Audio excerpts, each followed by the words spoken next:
Testing. I want to make sure everything is working. If anybody can tell me from the audio in the chat if you can see our video, they might. Okay, I think everything is working. All right, welcome everybody. This is Yakin with you with a very interesting interview. I'm going to be talking to a gentleman called TJump. This is going to be in an English session. So TJump, I'm going to introduce him once he comes on, and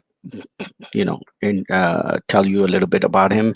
The reason I'm doing this is because I want different content on my channel, not just purely content about Islam and things like that. Maybe we can talk about philosophy, maybe we can talk about different ideas. So this is one of those things. TJump is a very prolific debater on YouTube. He debates with a lot of people on his channel and other. He's debated with Muslims, Christians. He's an atheist, and has a lot of experience in that sense. So I wanted to introduce you to TJump. So let me get him on. I think he's available. Let me see. TJump. Hey, how you doing? So all right.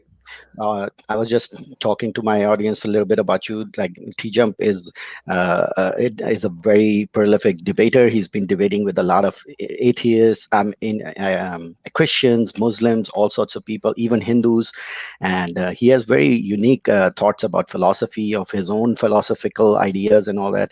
So, TJump, how you doing? Pretty good. Thanks for inviting me on. I really appreciate it. How are you doing? Doing great. Just a caveat, like since this is going to be going to people who have English as a second language, so I know you talk very fast, so maybe we'll try to see if we can talk a little bit slower, so the words are clear and everybody can understand. And also, secondly, a lot of the people might not know the philosophical terms. So if you say epistemology, you could be like the study of how to know things or something like that, so that way at least everybody's on the same page. I want everybody to understand what you're trying to say. You Sure. think that's good? All right. So I thought of a few questions that I was going to ask. So let me ask.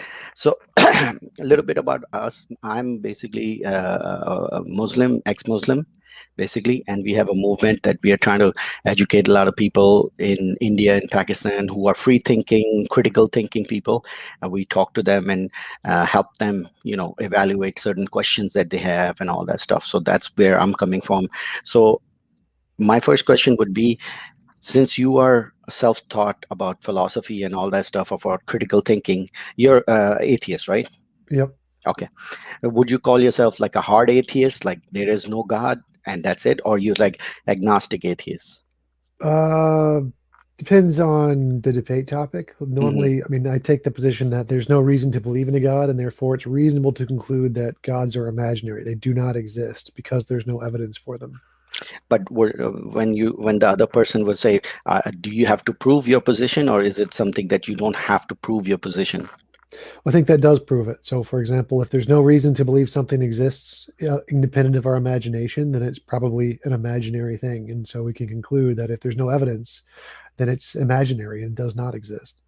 But then I'm gonna put the hat on the guy who's asking questions that way. So the counter to that is, like, if you say it's there's no proof for it, that just means that we just don't have proof right now. That means it is possible there is a God out there, you just don't know about it. Yeah, it's possible that there's a Santa Claus out there too, but we have good reason to believe Santa Claus is imaginary and does not exist. Same thing goes to a God. If there's no evidence to show that it exists independent of our imagination, then it's reasonable to conclude it's just an imaginary thing. Okay. So let me ask you, like, for people who start having doubts about religion and they have questions about certain things, about that certain things don't make sense and all that, what would be the path for them to get into critical thinking, get into questioning things? How would you advise somebody who's like new, who doesn't know, who has been given religion all his life, and then all of a sudden he realizes there's something wrong with these religion? What is the path he should follow to question certain things? Well, the Bible actually tells you exactly what to do. It's all the things it says, do not do this. Those are the things you should probably do. So question your faith belief, test the God, see if it works. Look Hmm. at people who disagree. Look at the best arguments from the people who are of the opposite position and engage with them and Hmm. see if you can address their arguments. And if you can't, then they might be better than yours, and you should probably listen to what they have to say. Hmm. The best way to test any idea is to try to debunk it. So take your own position, be as skeptical as possible, and see if you can tear it down into nothingness. And if you can, it's probably not a very good position. Hmm. So the best way when you're starting off to doubt a belief is to test the alternatives, the best ones, test it against the strongest opposing positions, and see how it stands. Hmm. So, any resources you can say, like, okay, this would be a good resource for somebody to start doing critical thinking and all that stuff, or just YouTube and all that stuff? I guess it depends on where you're coming from. So I would probably suggest Hitchens, Harris Dawkins, Dennett, and the Four Horsemen, usually Mm. for Christians, though. So I don't know from I a mean, yeah, this is going to be different because I'm talking from the Muslim perspective. As a matter of fact, I know from your talk that you have actually talked to a few Muslims. I think one of the apologists, and I think Nadir was talking about all sorts of miracles in his Quran and all that stuff. So I know you're familiar with what their apologetics is all about. Also, a little bit different from Christianity, but how would you answer a question like sometimes the theists usually say, so why is there something rather than nothing? I mean, that's a very typical question. Like, well, there's everything. Why is there something rather than nothing? Well, there was never a nothing, so it was impossible for there to have ever been a literal nothing. There always has to have been something that exists. Even in a theistic worldview, there was a God that exists before the universe existed. And in a naturalistic worldview, there was always some part of reality, some natural thing that always existed, even prior to the Big Bang. Because in physics, no one thinks that the universe came from absolutely nothing. They just think it Mhm. was none of the current stuff that we know about. It was something else that we haven't discovered yet. So all the physicists think that there was always something there. There was never a nothing. So, I mean, if there was something there, would that not be God itself? Like, if you say, okay, there was something always there, so why can't the theist say, well, this something that you're talking about is the God that they're talking about? Well, you'd have to assume that it's conscious and is all powerful and all knowing and all loving and created Jesus or Muhammad or whatever deity and wrote a book. And all these Mhm. ridiculous facts that have nothing to do with cosmology. Like in physics and cosmology, none of those facts, none of those have anything to do with what the origin of the Big Bang is. If you want to explain the physical origin of the Big Bang, then you have to solve all of the equations, and God can't do that. Just looking at the Bible doesn't give you any of the equations or any of the solutions to Mhm. the forces and the relationships. And so it's not even a potential solution in physics. That physicists do not even consider it an option. You have to actually be able to solve the equations to have a serious theory of what caused the Big Bang. So when you talk about that okay, it can't explain it, but let's say the argument about the first cause, like everything has a cause, so if everything has a cause, why can't God be the cause of that? Just because we don't know the detail about that cause, maybe we just don't know the detail, but maybe God was the cause of all of these things. Yeah, but so could Santa Claus. So Santa Claus could also be the cause, or the spaghetti monster, or there could just I be a mean, creator I of the mean, it's a, universe. a little bit different type of, like when you say Santa Claus and all that, in linguistic term, it say makes sense. Oh yeah, Santa Claus. It's like a person and all that stuff. But when you talk, for me, I'm just saying when you talk God, like to me, it looks like you're talking about a totally different category. Like God is like everything over on this side, like unicorns, this and leprechauns and Santa Claus and all that is on one side, which is like a very minuscule, like a very minute thing. But then when on the other hand, when you talk about the creator of the universe, like it's a totally different category. How can you compare that to something of that nature, like which you know what I'm saying? Yeah, because any of the imaginary properties that you think God has, you can apply those same imaginary properties to any other imaginary thing. You could say there's a magical pineapple that created the universe, and it's all powerful and all knowing and created the universe. So any of these magical properties that you think exist in a God, until you can actually show they exist independent of your imagination, then there's no reason to believe that a God has those properties any more than a pineapple has those properties, because they're just made up. Hmm. Well, in that sense, the theists will come back and say, okay, let's say whoever that thing is, let's say we call it God, it created everything. So that's where the intention comes in. It's like the first cause must be must have communicated with us. The way they're saying is like, if God made all of this universe and us and all these humans, he wouldn't make us and just be like, okay, for no reason. He just made it, and there's no reason, rhyme or reason for anything. It has to have some sort of rhyme and reason for creating the worlds and all that stuff. So if that is if that can be understood, then obviously he would communicate with us. He wouldn't just make us and leave us on our own. So that's where they get with the next, because I get the kalam where it brings you to a first cause, let's say. But then from the first cause going to your God or the Christian God or this God or that jump is because they say, well, if there is a God, then he would want to talk to us. He would want to communicate with us. He wouldn't just make us for nothing. So how would you say that they said that is the reason we have all these books and revelations and all that stuff? Well, it seems God has about the mental capacity of a human being because all of these magical books have all the same errors and flaws as any human written book that's ever been written. And there's nothing special about them. They don't do any predictions. They make no scientific progress. They don't tell us anything that's useful today. It's all ancient Bronze Age knowledge, no different from any of the other books at the same general time period. So if God was really communicating with us and stopped 2,000 years ago with a Bronze Age book with tons of mistakes in it, the God is a very confusing God. If you really wanted to have a relationship with us, he could do it right now today. He could just come and like tell us, I am your God. Here, would you like a gold brick? Here, I'll give you a gold brick. Just Mhm. magically appear them. So there's lots of things that God could do if he wanted a relationship. That doesn't involve writing a book that looks exactly like a human written book with all the mistakes of human mistakes. So to that, the counter is usually, well, you think these are mistakes. These are just like on a different level. You just don't understand the linguistic miracle of how these things are written.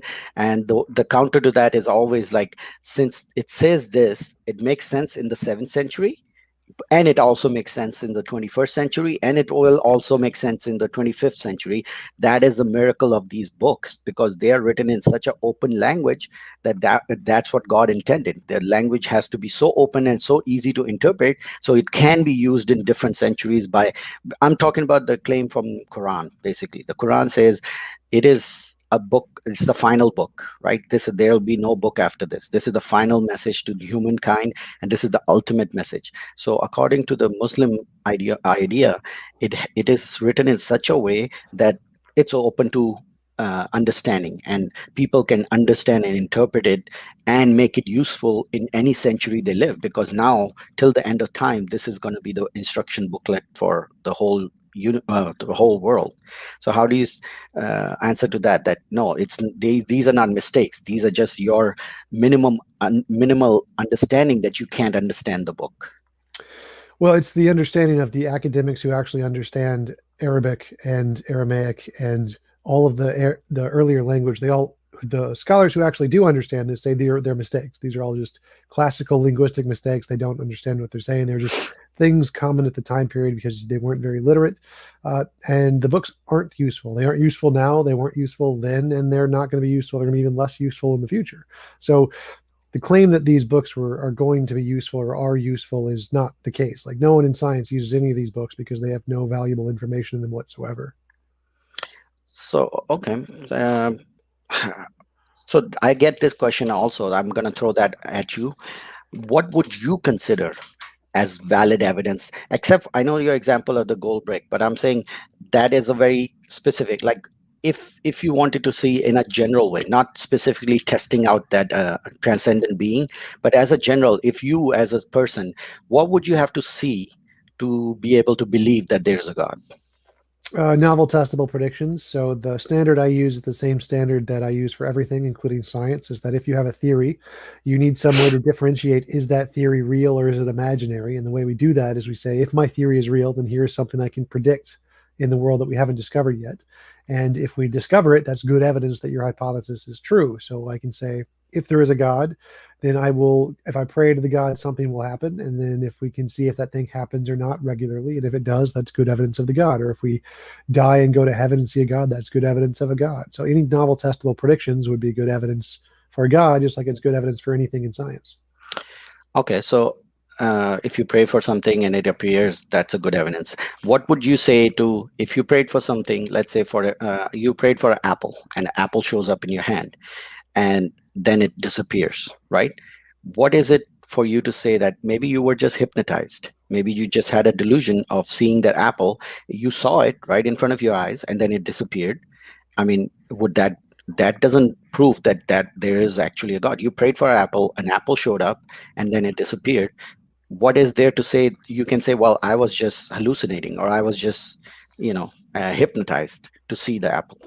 Well, the way novel testable predictions work is that you have to be able to test it and repeat it to do it multiple times, and other people have to also be able to test it and repeat it. So if I pray for an apple and an apple appears in front of me that disappears, and I can tell other people, here's the method I used to see the apple, and they can repeat it and say, I saw the apple too. And everybody who does it sees the apple, or a higher rate than chance, then that would be good evidence, even if the apple disappears. Okay, so you're saying, like, it's not just one time you prayed for an apple and it shows up. If it's something that is continuously done and under set circumstances, and then it can be repeated by other people, and other people can verify and all that stuff. Okay, okay, that makes sense. I just wrote down some questions that came into my mind, so that's why I'm just rattling on the questions.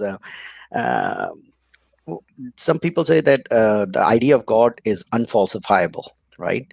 So since it's unfalsifiable, it cannot be said that it's not there. It's just there is no proof, and the absence of proof doesn't mean the absence of the thing. You heard of that, right? Yeah, absence of evidence is not evidence of absence. Yeah. So if there is no evidence for, let's say, life on another planet right now, all we have is just ideas. We don't really know if there's any life on another planet.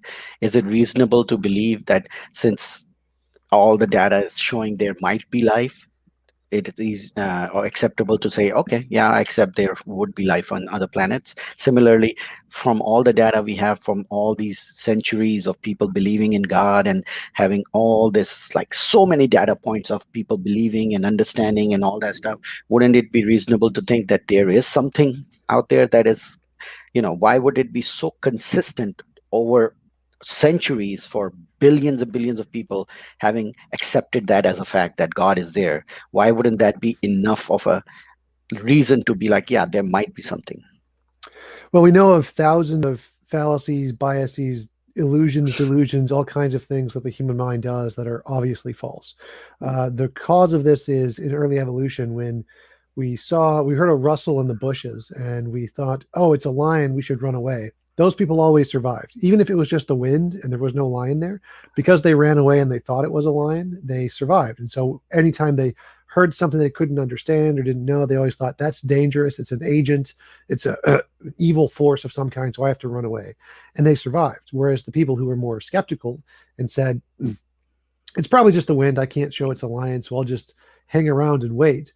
Well, they got eaten sometimes because sometimes it was a lion. And so they didn't survive and reproduce as much, which meant the proclivity for humanity to perceive agency in things, like if the bushes move, if there's a rustle in the bushes, is significantly higher. So it causes a type 1 and type 2 fallacy is what it's called.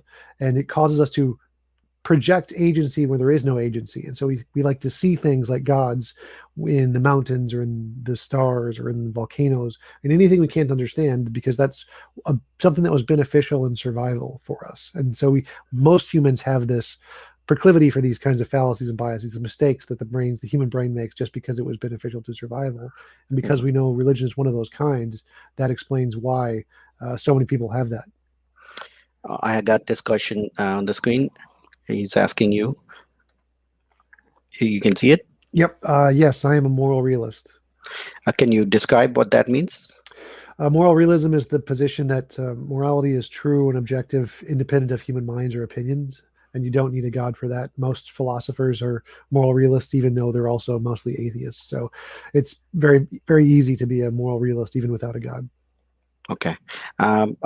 Just for the audience, I mean, if you want to ask TJump or me any question, at me on the chat so I can ask him the questions further down. Once I'm done with the questions, I'll open it up for people to ask questions. But if you want me to address a specific question to him, put at Beyakin so that I know you're asking a question. Here's another one. Yeah, so fallibilism is the position in philosophy, which is the majority position among scientists and philosophers, that you can have knowledge without absolute What certainty. is fallacy? I'm just asking you to define the terms because a lot of people don't know the exact Yeah, words that's because, yeah, what I was yeah, doing. So sorry. fallibilism is the position in science and philosophy that you can have knowledge without absolute certainty, which means even though you can't be certain that we're not in a matrix like radical skepticism says, you can still have knowledge we're not in the matrix. So you don't need absolute certainty to have knowledge.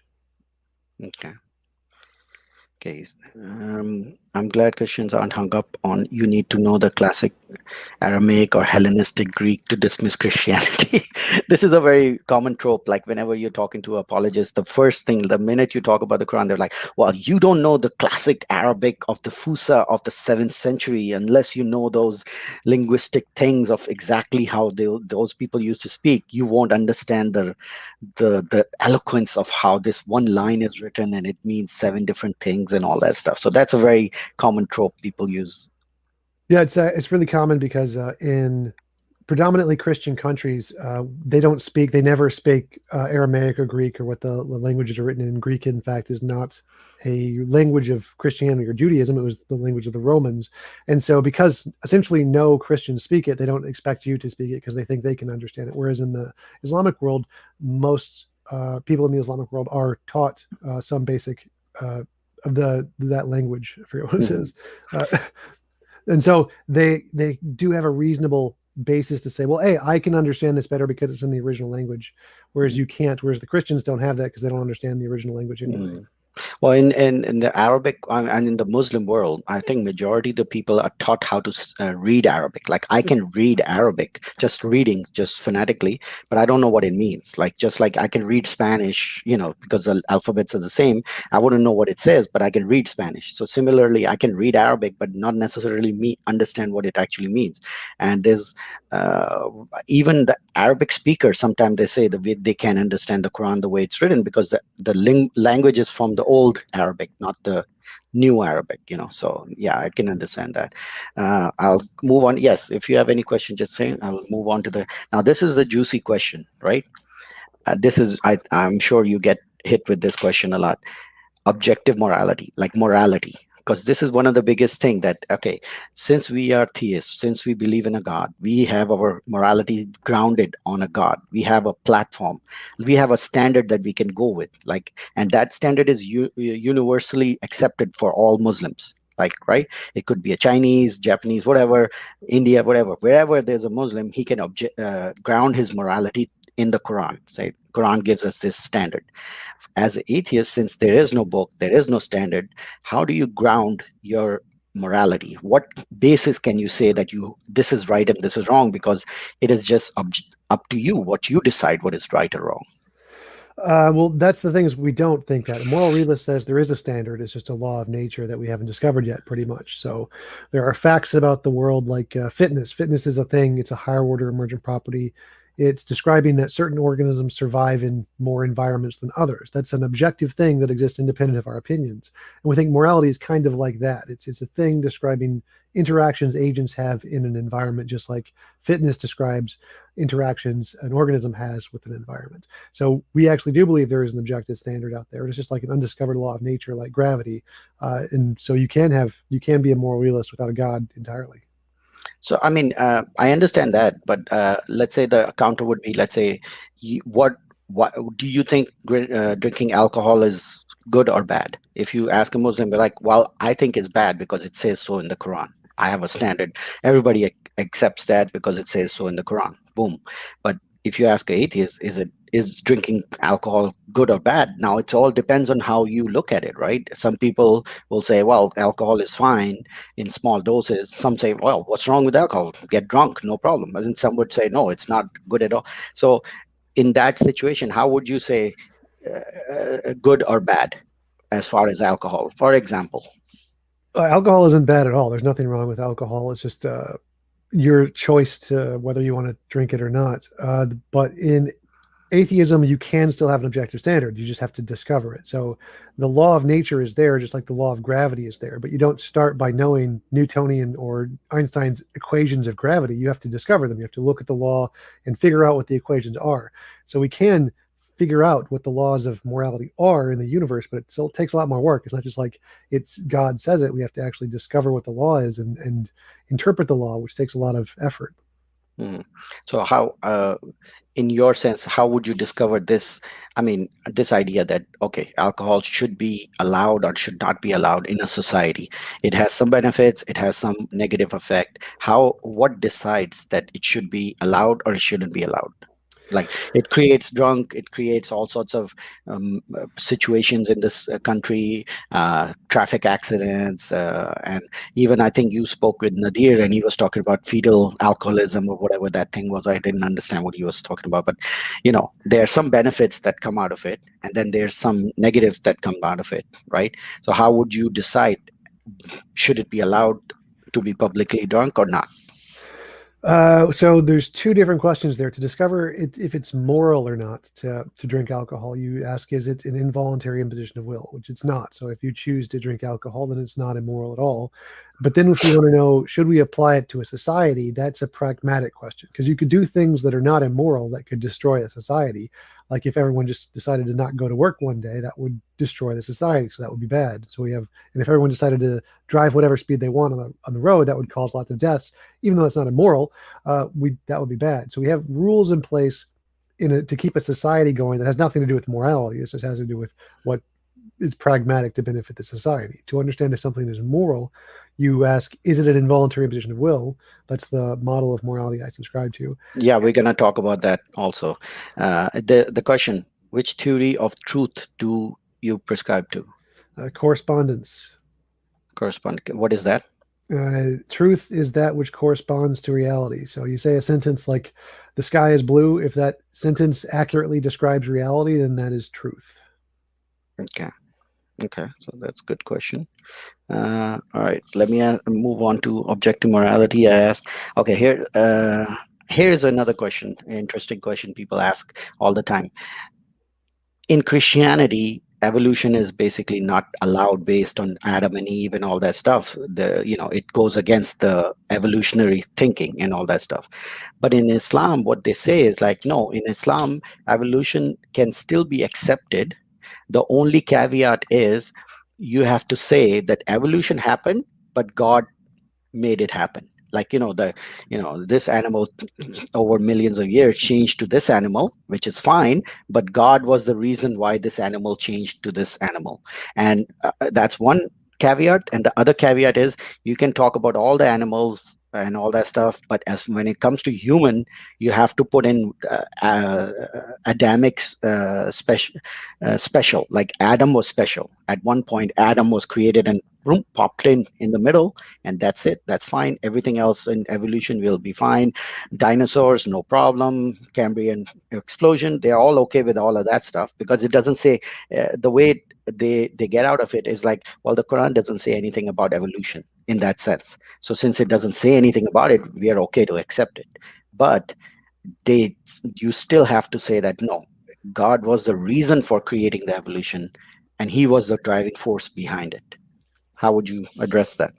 Christians actually do the same thing too. It's called an ambiguity fallacy. You can take any words that the Quran says or the Bible says, and you can interpret them in such a way that it fits the facts.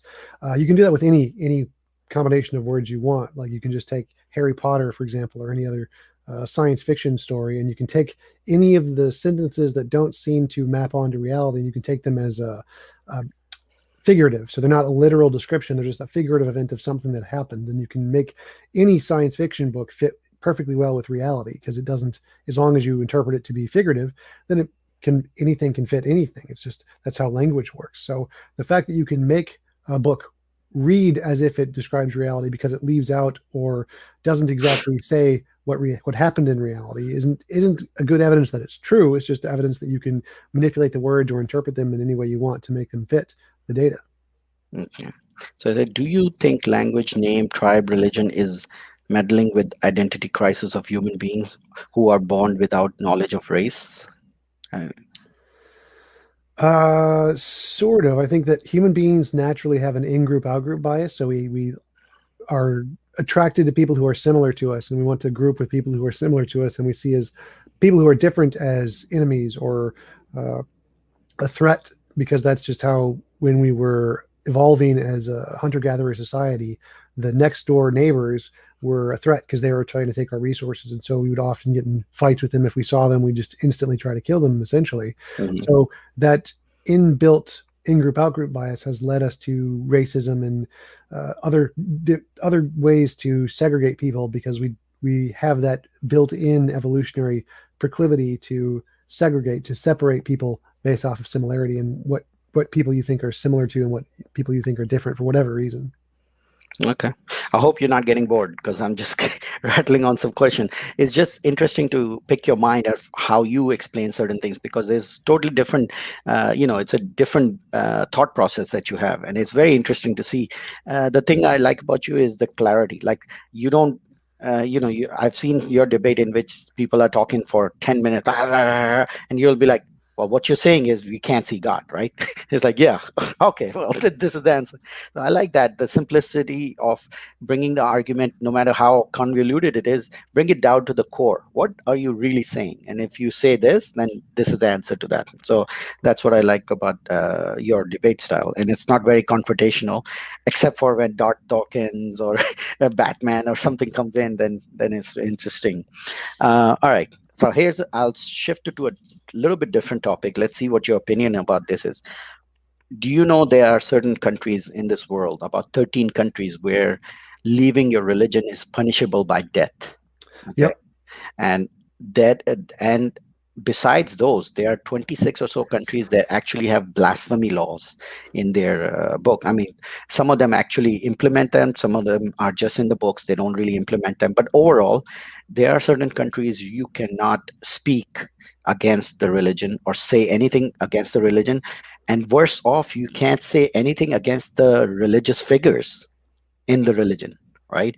So, for example, Pakistan is one of the countries where if you say something against the prophet, derogatory thing, something against the prophet, you could be jailed, you could be fined, or worse, you could be put to death. So, what is your opinion about in the 21st century? We are living over here with all the advanced thoughts and critical thinking and all that, and we still have countries that are run under blasphemy laws. What is your opinion about these things? Yeah, they're definitely immoral. They're horribly immoral, and many examples of some of the many examples of horrible immoral laws that are in many different countries. As we progress as a society, we should aim for giving every individual as much freedom as we can allow, without essentially having them harm anyone else. So as long as they're not harming anybody else, they should be free to do essentially whatever they want with themselves and their voice and their freedoms. And preventing that is horribly immoral and backwards, which is why most of the Western countries do not have those kinds of restrictions. So the counter to that, sometimes I hear from the theists, is like the reason is because social cohesion, because since the country is 95% Islamic and they take Islam as a very serious thing and they respect their prophet and they respect all the religious figures, anybody saying something against their prophet would result in social unrest and riots, and people, they get offended very extremely when somebody says something about Muhammad. So their counter to that is the reason why we have these blasphemy laws is for social rest, so that we can have a society which is calm and collected. In this society, if you say something about the prophet, we need somebody to shut that down, otherwise there'll be riots everywhere if you say this. How do you address that? Well, it's actually the other way around. So the reason there are riots when someone says something against the Quran or Muhammad is because it's been made illegal. They haven't been customized to those kinds of criticisms, and so it's very strange to have someone you respect so highly be criticized. And when you're put into a position where you're exposed to these feelings that you've never been exposed to before, you react negatively. But in America, because that's commonplace, like your ideas and your heroes are criticized all the time by everyone around you, you kind of get used to it. And so that's why we don't have riots here when most people are criticizing Trump or Biden or whatever. It takes a much stronger kind of thing to ignite violence in countries But where they there's free they put speech. Trump these are all human figures, the president and this and that. They don't consider those at in the same category as Muhammad is not really in any other category that you can call as person who can be criticized. That is considered like beyond criticism sort of person. The you know same thing applies to Jesus or the Hindu and they religions say the same, or don't say anything yep. about Jesus, don't say anything about Ram. They say the same thing, like a religious figure, just don't, you're not allowed to say anything against them. Yeah, but in America, you can criticize them all you want. There's no riots because everyone's kind of used to it. You don't need. They're accustomed to the intellectual criticism and know how to deal with it emotionally, and so they aren't as vulnerable enough to be put into violence just because someone criticized their figure, their God figure. Mm. So would you think that's which would, in your opinion, would be like, do you think we should push towards normalizing blasphemy in those countries so that it becomes more where you're allowed to say things like that? Or is it something in your opinion like, no, that's fine. Let them be the way they are. If that works for them, that's fine.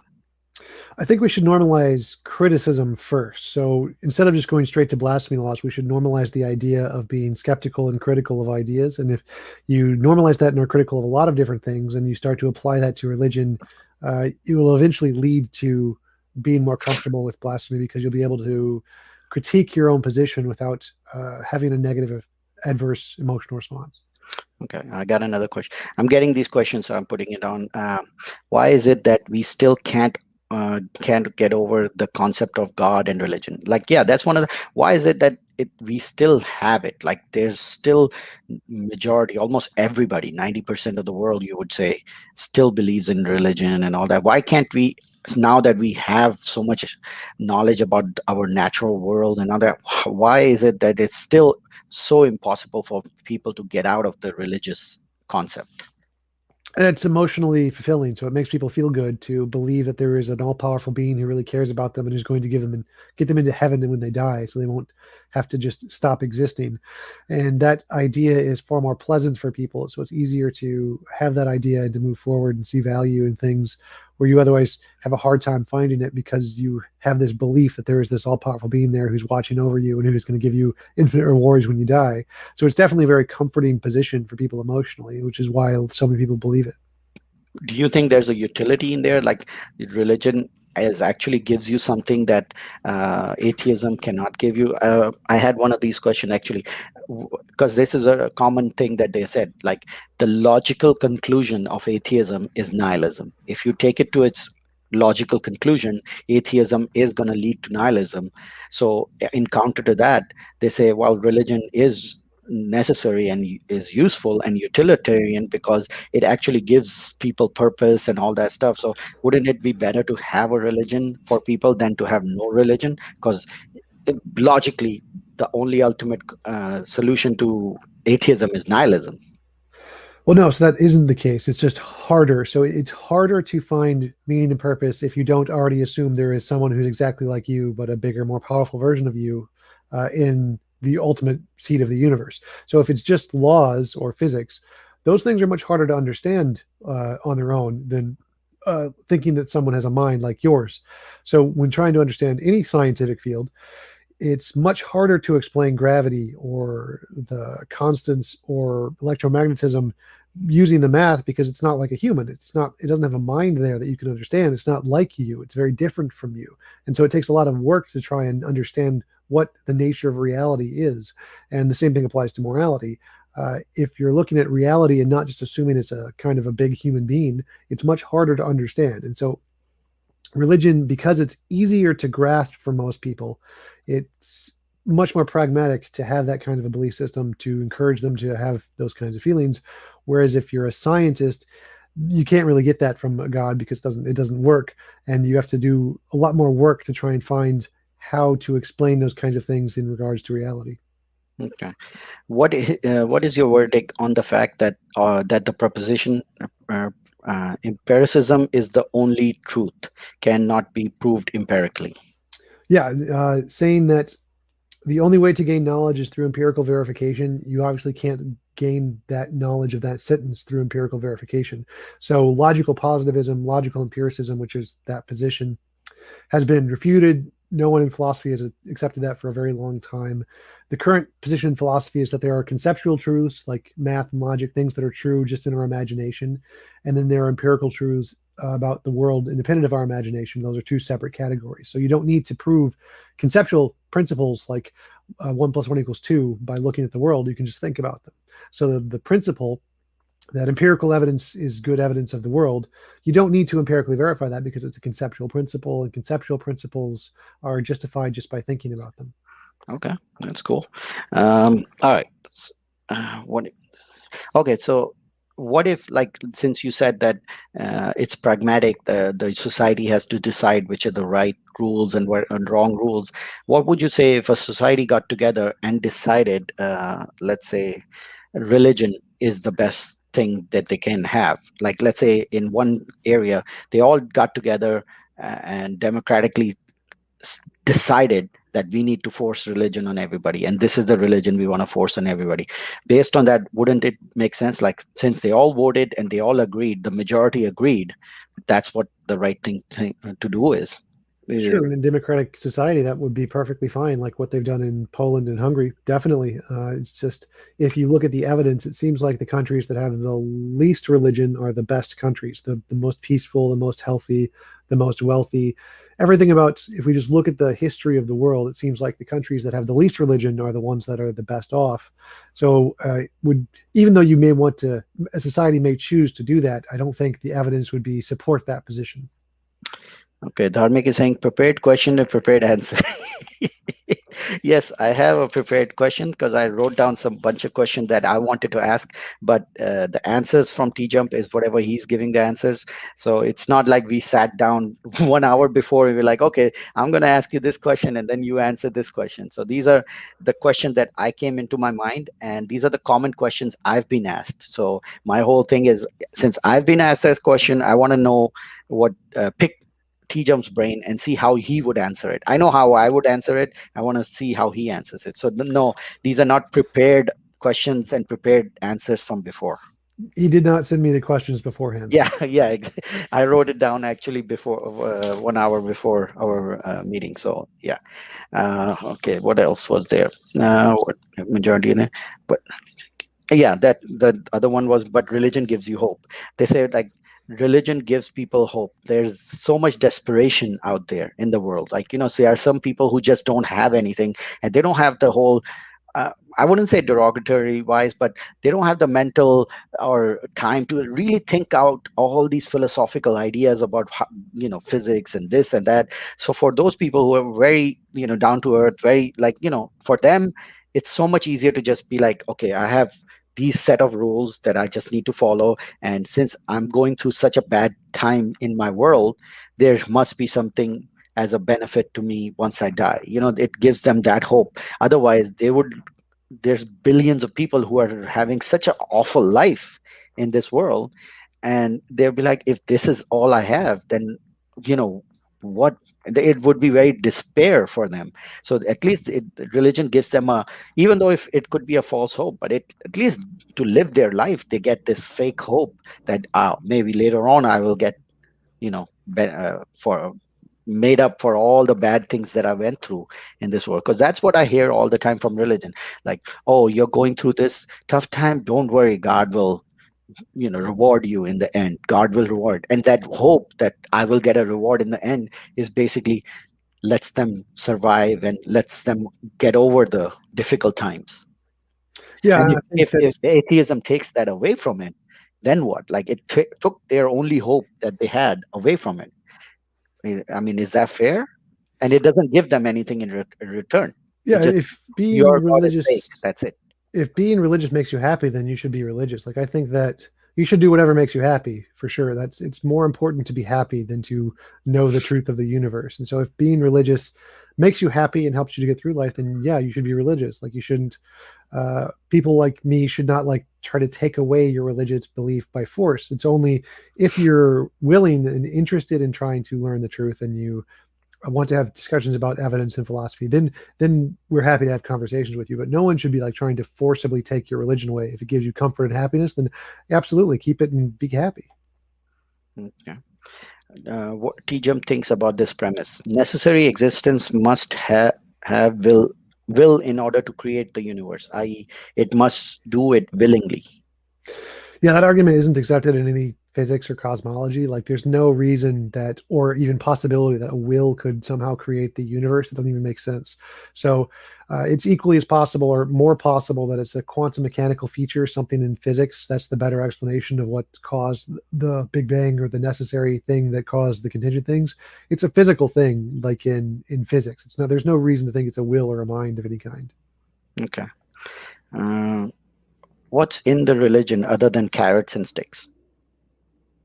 Pretty much. I mean, that's mostly what it is. It's just a series of reward if you live long enough, or live, praise the god after you die, and then sticks if you don't. So yeah, that's the fundamental tenet of most religions, is carrots and sticks. But there is Hmm. slightly more to it. It's a cultural thing as well. It's like, if you have similarities to other people around you that you can relate with, it makes it easier to form groups. And so there are some benefits that don't involve carrots and sticks in the same way, in the same like tenets of religion. What would you say about Pascal's wager? A lot of people throw in the Pascal wagers. Like, what do you have to lose? Just believe it anyway.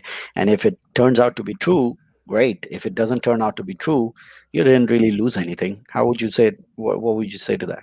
Pascal's wager is a terrible argument. So if you assume, like, if I pray to Allah and Allah will then allow me into heaven, and if I don't pray to Allah, well, then nothing will happen. Well, that just assumes that the only two possibilities are either Allah or no God, but that's not the case.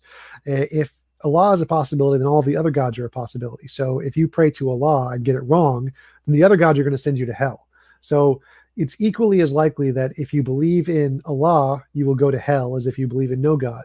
Because it's equally as likely that if you believe in no God, you're going to be allowed into heaven than if you believe in Allah. So there's no difference between believing in a God and not believing in a God. The probabilities are the exact same for both going to heaven and going to hell. So the argument is a really bad argument. Yeah, but they say that, well, that is only the case if there was any other God. Only my God is true. No other God is true. We already know that. That's a fact, that Allah is truth. So for the Pascal wager, they take away the whole thing about other gods. It's like, what do you mean other God? There is no other God. There's only our God. That's the true God. So in that case, Pascal wager makes sense because our God is the only true God. So either believe him or not. That's how they. I mean, I would imagine almost all religion thinks that way, that only their God is the real God. Everybody else is probably mistaken. So a lot of time when I say Pascal wager and I say, well, there could be any other God, it's just like, what do you mean any other God? There is no such thing as any other God. There's only my God. That's true. So yeah, we're getting some good questions over here. Let me see. Where was it? Oh, here. What's his verdict, Professor? Do I you don't know? know. I've never heard of him, so I don't know that argument. Okay. Okay. All right. Let's. I would like you to, because this is fascinating. The one that your concept of objective morality. I love that whole concept that you have. Can you explain what your concept of objective morality is? Of I think imposition of will and that. Can you explain that to us? Sure. So every theory of morality is grounded on two things. The first is our feelings. So when we see someone being killed or whatever, we feel like that's wrong, that's evil. And so when we use the term morality, we mean that feeling combined with some kind of a theory to explain that feeling.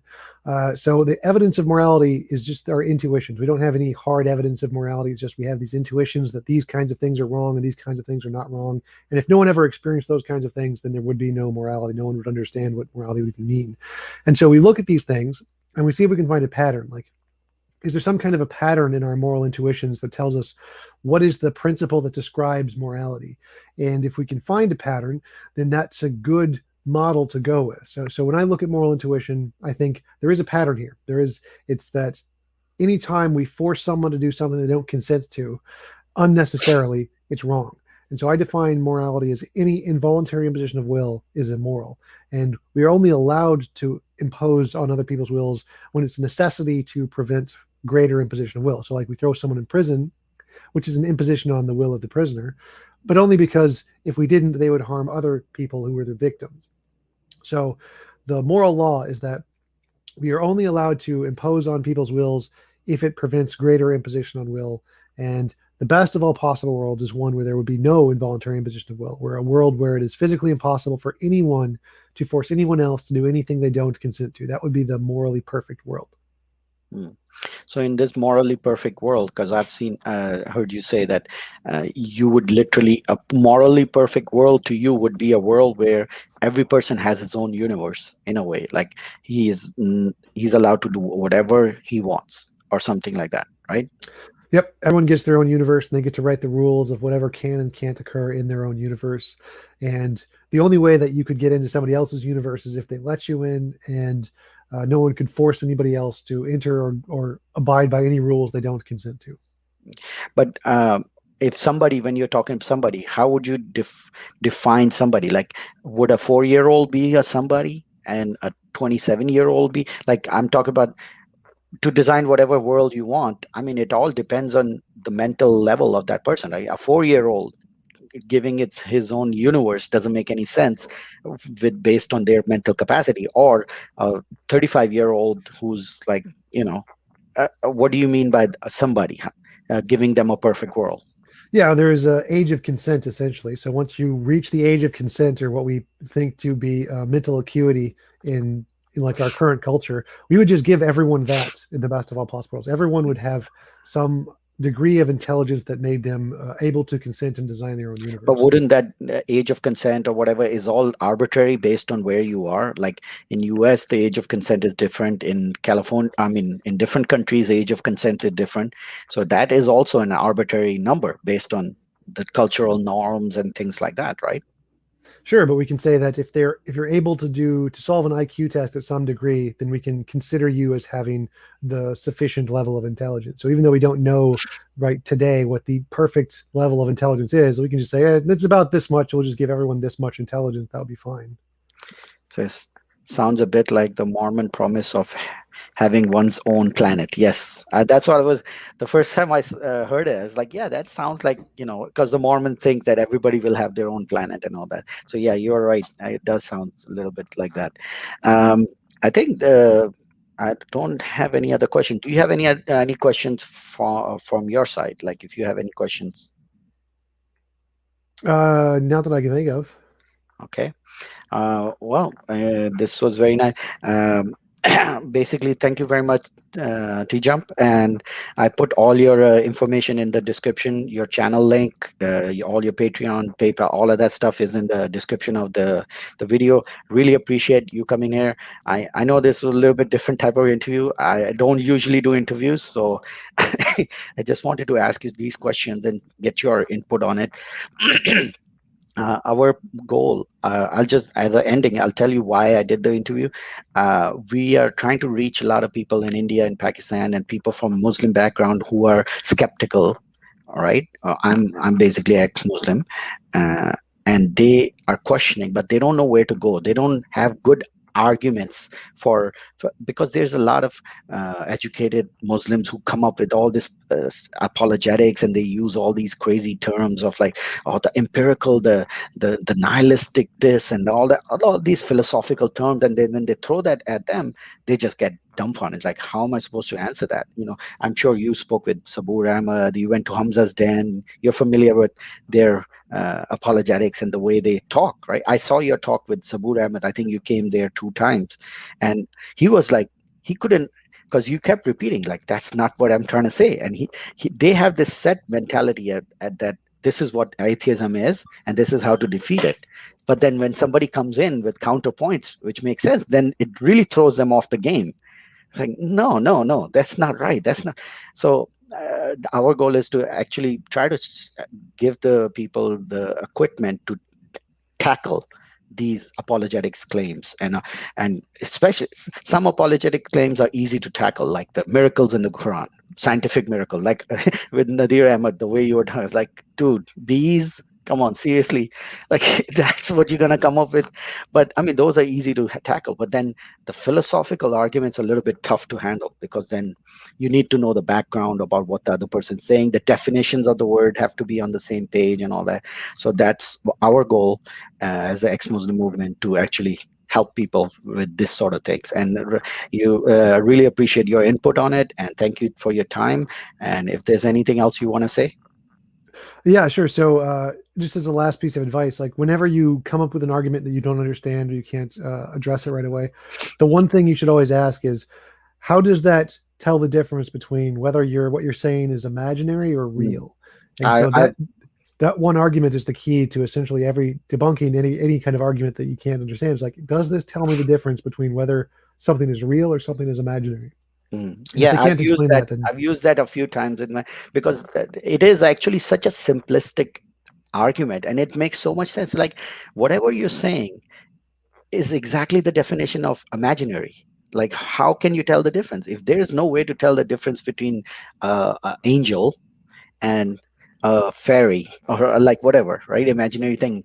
How can you tell the difference? How can you say the angel is real because your book says it's real, but then a fairy is not real because that's just Harry Potter stuff, And like, it doesn't make any sense. So thank you very much. Really appreciate it. And TJump, take care. Thanks.